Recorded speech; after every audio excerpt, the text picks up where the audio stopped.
Coba jadi moderator di moderator. Silakan Kak Cut, Ibu Cut ya. Tes. Satu, ya satu. Ada yang lain? Silakan bapak-bapak atau ibu-ibu yang lain. Ada apa tidak yang lain dulu? Kita daftar 3 orang dulu supaya terbiasa termanage gitu. Kalau tidak ada, satu dulu, setelah itu Ya, satu nanti lagi menyusul. Termin pertama Ibu satu dulu, monggo. Assalamualaikum warahmatullahi wabarakatuh. Alhamdulillah saya berkesempatan bertemu langsung dengan Cak Nun yang memang menjadi tokoh favorit saya dari dulu. Alhamdulillah kita sama-sama menjatuhkan Soeharto Pak tahun 98. Kemudian pertanyaannya langsung ke pertanyaannya singkat saja. Bagaimana pandangan Cak Nun terhadap kepemimpinan Jokowi sekarang? Dan bagaimana pandangan Cak Nun sendiri terhadap Islam Nusantara yang sempat menghebohkan Indonesia kemarin dan sampai sekarang. Terima kasih, itu aja. Ya. Oke, ada yang lainnya dulu, 2 orang tetap kita tawarkan untuk termin pertama, silakan. Ini pertanyaan mengenai menjatuhkan Soeharto, kepemimpinan Presiden yang sekarang dan Islam Nusantara yang dilansir beberapa bulan yang lalu. Monggo, silakan kalau ada berikutnya.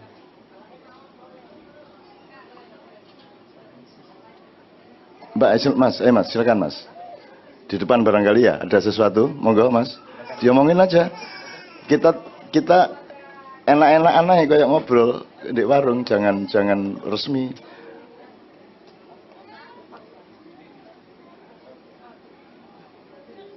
Alhamdulillah kelihatannya ada kemuliaan yang turun dari langit dan naik kembali ke langit melalui Mas yang barusan. Ya, tolong mikrofon. Ini pertanyaan dari Maju enggak apa-apa, maju aja. Suami saya, Rich. Assalamualaikum warahmatullahi wabarakatuh. Pertanyaannya itu,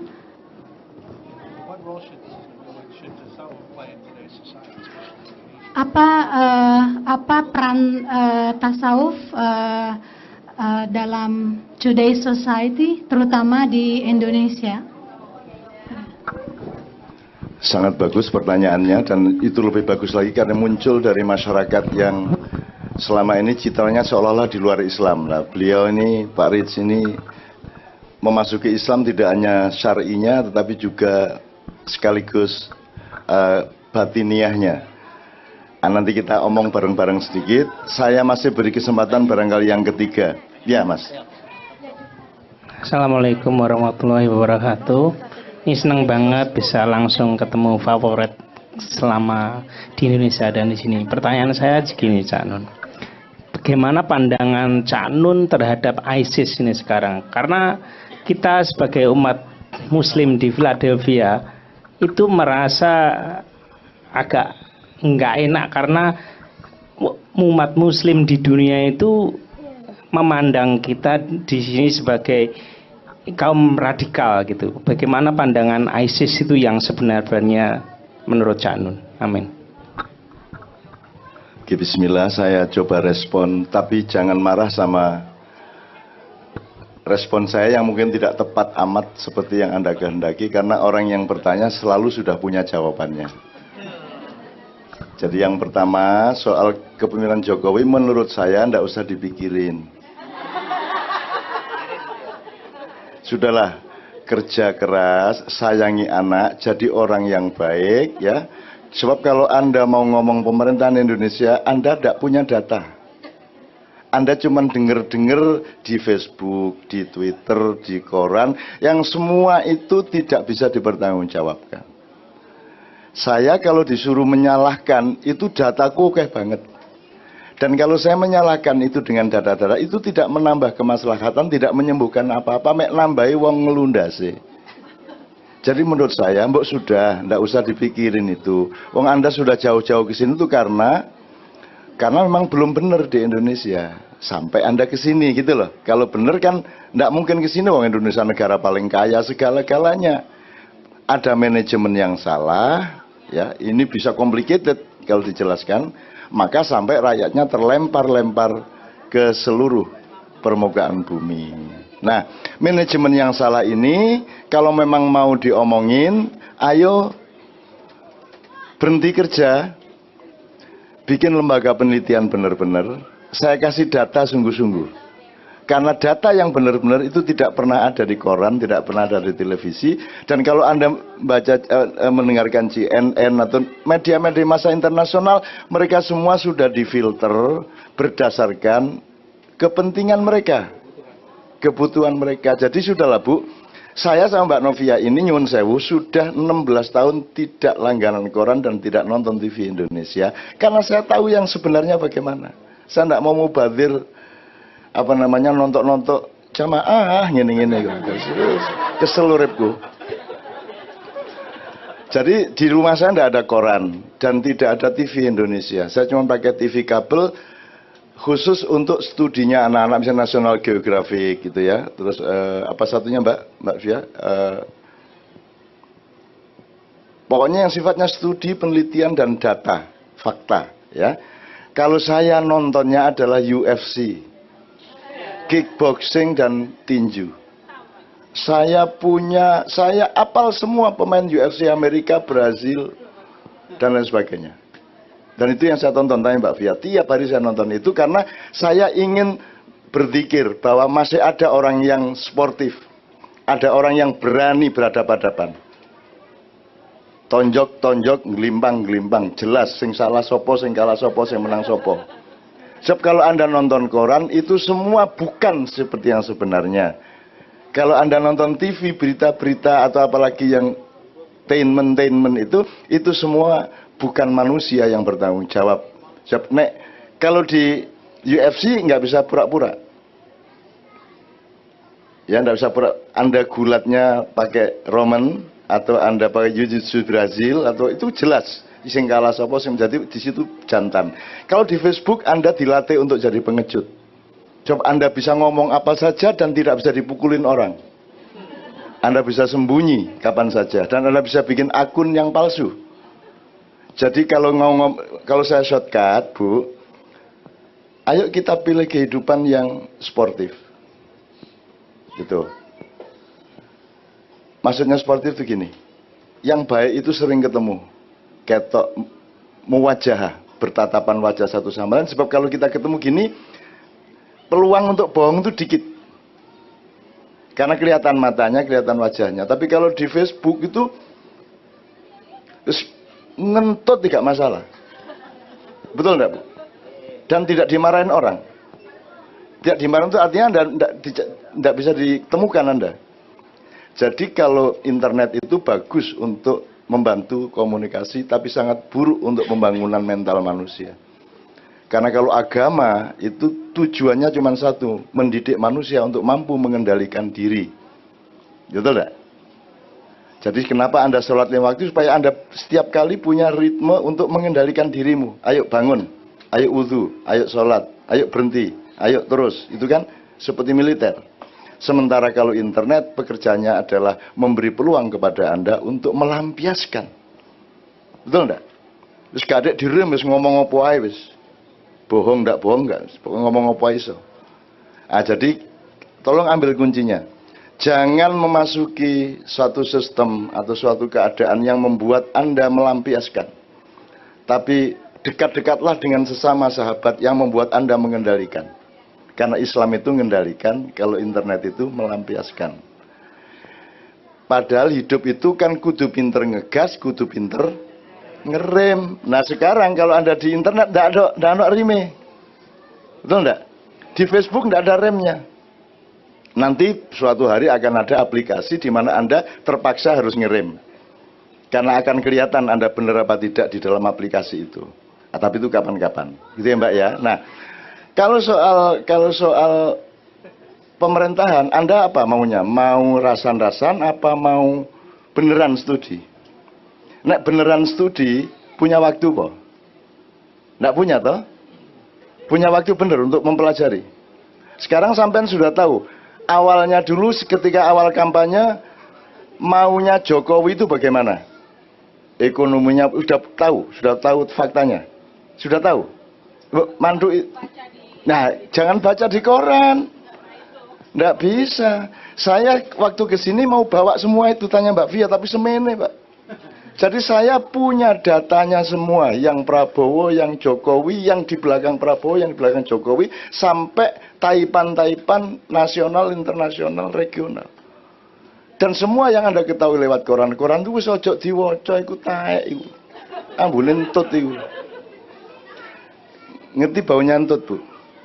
Entut sampai ke Anda apanya? Baunya. Tapi Anda bisa ngelihat warnanya? Bisa ngelihat sumbernya? Kalau bunyi baru ketahuan. Kalau enggak bunyi, tes. Nah, jadi isinya media massa itu adalah bau kentut. Kita harus nyari siapa yang kentut sebenarnya. Nomor 2, kenapa kok kentut? Kok baunya seperti itu? Dia makan apa? Simbuan apa? Godong telo apa pete apa jengkol? Anda tidak akan tahu itu. Jadi menurut saya mubazir. Ngerasani Jokowi, Prabowo, Soeharto, mubazir. Kalau mau tahu kebenarannya, studi beneran. Kalau saya sudah tidak mengakui mereka semua sejak awal. Nah, tapi itu doa aja wis. Jadi jangan tanya kepada saya karena saya tidak pernah mengakui negara kita itu bukan negara. Nek tak terus lagi gawat lagi.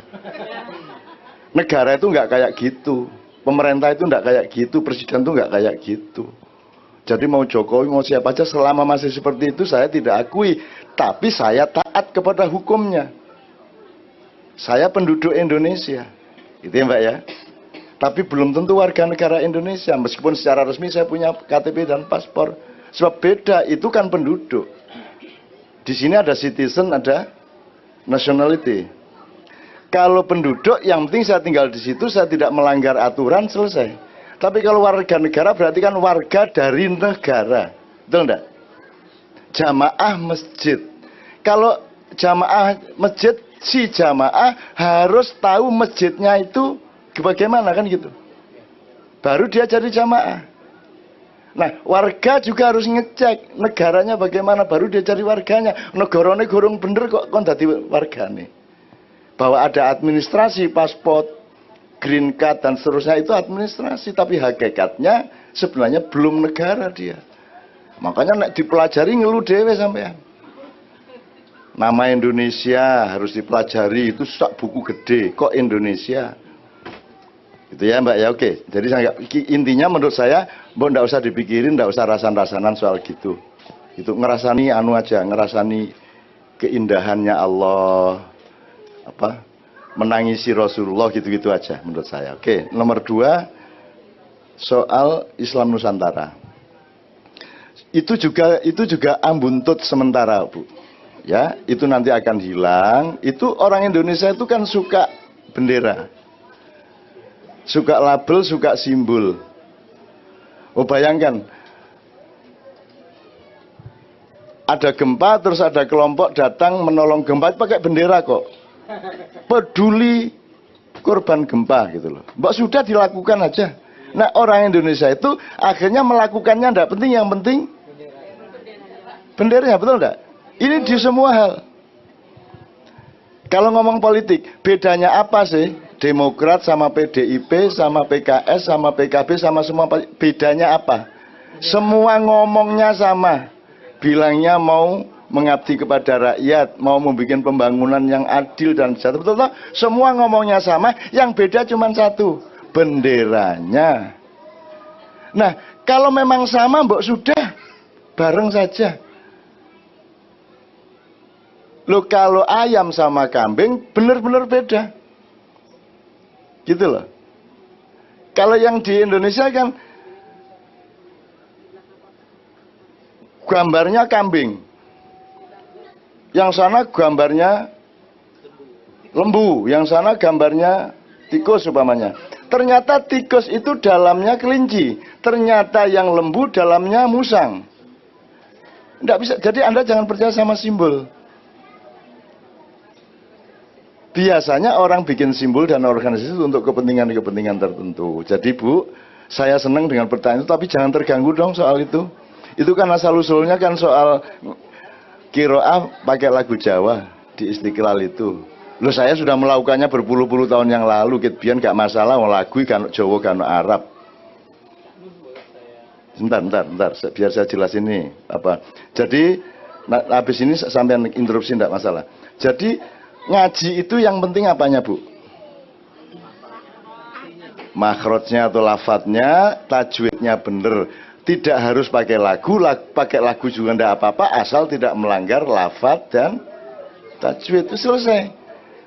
Jadi kayak Allahu Akbar, la ilaha illallah, Allahu Akbar gitu ya boleh. Cuman kok gak enak, ayo di luk titik po, kan gitu kan? Allahu Akbar, Allahu Akbar, Allahu Akbar, kan itu. La ilaha illallah, wallahu akbar, Allahu akbar walillahil ham. Ya, itu tidak wajib. Yang wajib Allahu akbarnya. Sekarang saya tanya, takbiran Anda tadi itu lagu Arab apa Jawa apa Barat? Ayo. Yang itu kan semua di dunia gitu. Allahu Akbar, Allahu Akbar. Itu lagu Arab apa lagu Jawa apa lagu Arab? Siapa bilang? Coba Mbak Fia, itu do re mi fa solnya. Itu lagu Barat. Itu solmisasi Barat. Cuman cengkoknya caranya gini-gini Arab. Tidak, misalnya Sholatullah salamullah, itu lagu Barat. Nah, sekarang jangan bingung Barat atau Arab. Do apa re, apa si, apa mi gitu loh. Nggak usah pakai label-label. Gitu Bu sebenarnya.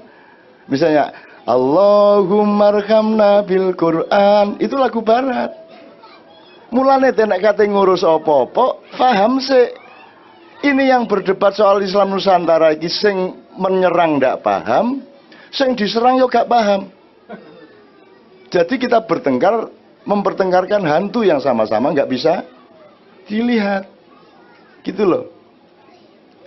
Jadi nggak ada masalah sebenarnya. Lagu Arab itu juga nggak ada aslinya, yang ada lagu Persi.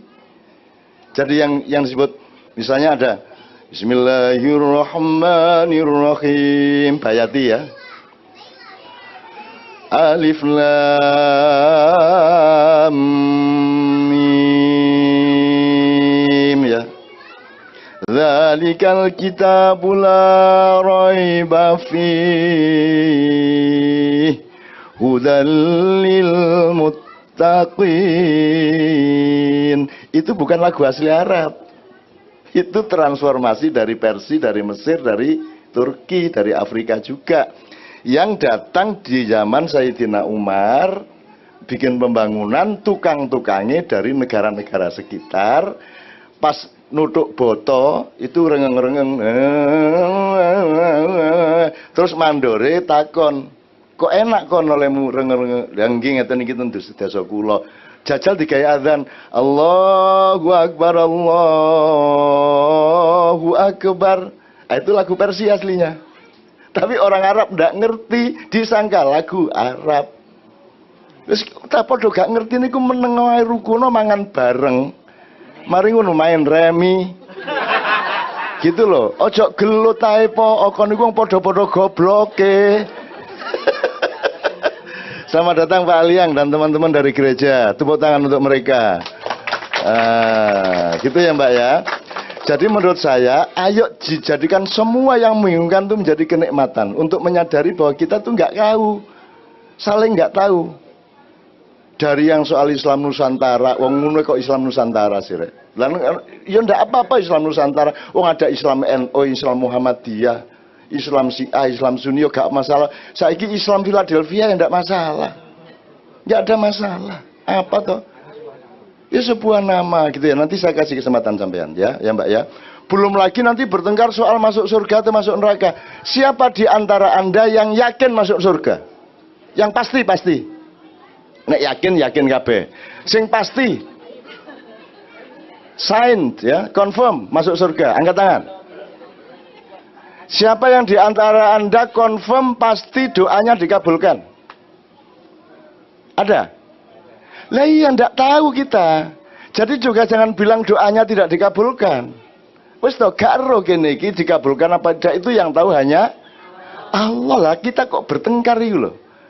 Wah, ini sholatnya gini masuk neraka. Wah, ini selawatan masuk neraka. Iki kenduran masuk neraka. Gitu kan? Saiki iki bertengkar untuk hal-hal yang sama-sama tidak tahu. Ya Mbak ya. Jadi menurut saya, tolong Pak Imam, di sini atmosfernya atmosfer tauhid nomor 1. Dan menyadarkan kepada semua bahwa kita itu sama-sama sedikit pengetahuannya. Maka kita harus saling banyak belajar satu sama lain. Gitu ya Mbak ya. Meskipun sampean pasti tetap seneng menikmati gitu-gitu ya, tapi harus mulai sekarang mulai guyu dhewe aja nih gak ero aku iki. Gitu ya Mbak ya. Wong ya ndak ngerti kok. Sampean ndak ngerti sama sekali. Yang berkuasa di istana sekarang kan sampean ndak ngerti. Saya ngerti. Wiranto. Apa? Kalau saya bilang, saya akan bilang keseluruhan. Saya tidak akan baca satu ayat. Saya akan baca seluruh Al-Quran. Kalau tidak, ndak usah sama sekali. Sama dengan orang nikah. Kalau nikah, beneran nikah dunia akhirat. Kalau memang setengah-setengah, ndak usah nikah. Seperti imam ini sampai hari ini. Ojo setengah-setengah. Ya toh? Kalau angka satu, jangan 1,5, jangan 3/4. Kalau 1, 2, kita belajar tegas seperti itu. Total, gitu loh ya. Oke. Mas sampean tadi mau nambahin apa soal itu? Assalamualaikum warahmatullahi wabarakatuh. Nama saya Darwan. Cak Nun, saya lihat dan saya dengar barusan dari Cak Nun, bahwasanya di Indonesia itu tercipta banyak bendera-bendera. Nah, bendera-bendera ini membuat bingung masyarakat yang ada di Indonesia maupun yang di luar gitu. Nah, kenapa dibiarin oleh para cendekiawan, pada para ulama atau para orang pintar lah, sehingga kacau beliau lah keadaan Indonesia ini. Itulah pertanyaan saya. Ini saya ngecek cara berpikir Anda ya. Banyak bendera-bendera bikin kita semua bingung, nasional maupun internasional. Terus Anda bilang, kenapa dibiarkan oleh para cerdik pandai? Lah kok cerdik pandai yang Anda tagih? Lah kalau makanya sekarang gini, kita belajar bareng ya. Ngerti bedanya Nabi sama Rasul? Apa bedanya? Kalau Nabi dia orang yang menyampaikan. Gini loh Mas. Makanya pengetahuan kita itu difikskan dulu ya. Beliau mengatakan Rasul itu orang yang langsung mendapat wahyu dari Allah. Kalau Nabi itu yang menyampaikan. Dan dapat wahyu juga. Bukan wahyu. Loh, Nabi dapat wahyu dong, kok Nabi tidak dapat wahyu? Lah, mulane ta ojo berdebat sih, ayo sinau sih ya. Gitu ya. Nabi itu kalau dimensinya nubuah, kalau Rasul risalah. Nah, sampean ngerti bedanya Brigjen sama Pangdam?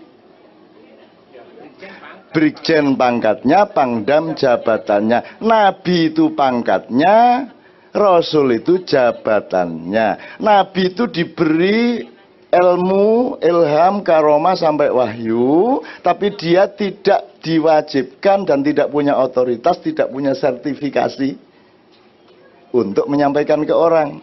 Tapi kalau Rasul itu resmi, dia wajib menyampaikan dan wajib membuat masyarakat pintar dan baik. Nah itu Rasul. Makanya beda antara nubuah dan risalah. Cerdik pandai tadi itu cuman di dalam wilayah nubuah. Dia hanya orang pintar gitu, tapi tidak punya kekuasaan. Jadi nagihnya kepada kekuasaan, kepada pemerintah, kepada DPR, supaya menyusun undang-undang agar supaya bendera jangan terlalu banyak, sampai-sampai bendera merah putihnya dihilangkan. Sekarang saya tanya, kalau sampai orang PKB, tanya sama orang PKB, lebih penting mana PKB apa Republik Indonesia? Loh, tanya sama orang PKB. Lah iya. Gitu kan? Itu salah apa benar kalau yang lebih penting itu PKB? Salah toh. Sekarang parpol mana yang lebih mementingkan Indonesia daripada parpolnya? Saya cicil sedikit ya Mbak ya. Sampai hari ini Megawati tetap mengatakan bahwa Jokowi adalah petugas partai. Jadi Indonesia itu bagian dari PDIP. Bukan PDIP bagian dari Indonesia. Salah apa benar? Tapi jangan disalahkan karena Mbak Mega tidak ngerti. Dia tidak punya ilmu untuk memahami itu. Dia tidak sekolah. Dia tidak pernah jadi manusia biasa seperti Anda. Dia tidak pernah bergaul di kampung-kampung. Tidak pernah utang. Tidak pernah ngerti sedihnya nggak bisa bayar sekolah. Sejak kecil beliau itu adalah anak presiden di istana. Jadi nggak ono ceritanya presiden utang, nggak ono. Nah Anda jangan tuntut Bu Mega untuk ngerti itu. Nggak ngerti kok. Ojo dioreng-oreng. Sementara Jokowinya yang nggak ngerti. Lah ya mulane nek milih presiden sing hati-hati. Yang sing salah sampean dhewe kok. Saiki muring-muring aku sing dikongkon beres, enake dhewe sampean iki. Pas ngegas gak kondo aku, pas kejagul kondo aku lah ngono. Itu loh teman-teman ya Bu ya. Oke. Jadi Pak, yang seharusnya ditagih adalah Undang-Undang Negara Republik Indonesia membatasi. Misalnya, lu bagaimana ini disumpah menjadi wali kota 5 tahun kok di tengah jalan terus jadi gubernur? Undang-undangnya seharusnya membolehkan atau tidak? Lah iya, sumpah jadi gubernur belum sampai setahun terus jadi presiden, boleh enggak menurut undang-undang? Boleh, oleh undang-undang Indonesia. Jadi undang-undangnya yang harus didandanin kan gitu Bu ya. Jadi jangan salah nagih. Cerdik pandai ditagih wis gak punya kerjaan mereka itu. Sekolah terus nganggur malah ditagih sama sampean. Seharusnya yang ditagih adalah DPR, eksekutif termasuk yudikatif. Gitu ya Bu ya. Oke. Saya